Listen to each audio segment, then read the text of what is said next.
Bonjour, donc la formation des sols, mais comment ça marche? Donc, les facteurs de la formation des sols.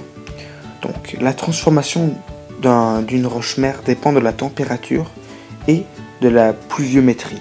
Donc à partir d'une même roche, les sols développés sous climat tropical, tempéré ou polaire seront ainsi différents.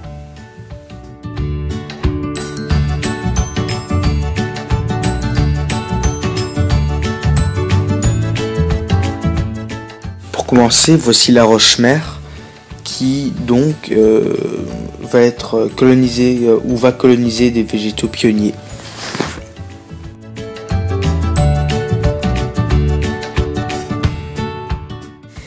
Étape 2, la formation d'un horizon d'altération et le développement de la végétation. La pluie, les variations de température et les êtres vivants pionniers provoquent la fragmentation de la roche-mère et son altération chimique.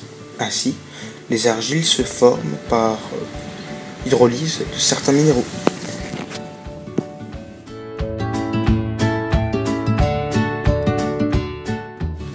Troisième partie, c'est la formation d'un horizon humifère qui est proche de la surface. La végétation se développe peu à peu.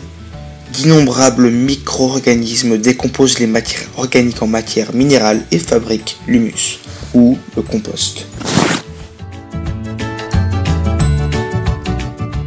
Enfin, c'est la formation de nouveaux horizons et approfondissements. Le sol s'approfondit et évolue. Ainsi, de l'altération, mais aussi de déplacements verticaux et horizontaux de matière. Nous pouvons apercevoir la courbe finale de l'évolution de l'épaisseur du sol en fonction du temps, et nous pouvons bien apercevoir cette croissance qui atteint les 800 mm. Merci d'avoir écouté cette présentation, et pour un dernier point, j'aimerais bien conclure avec cette idée que les sols résultent d'une longue interaction entre les roches et la biosphère. C'est une transformation très lente. Les sols sont des ressources donc non renouvelables.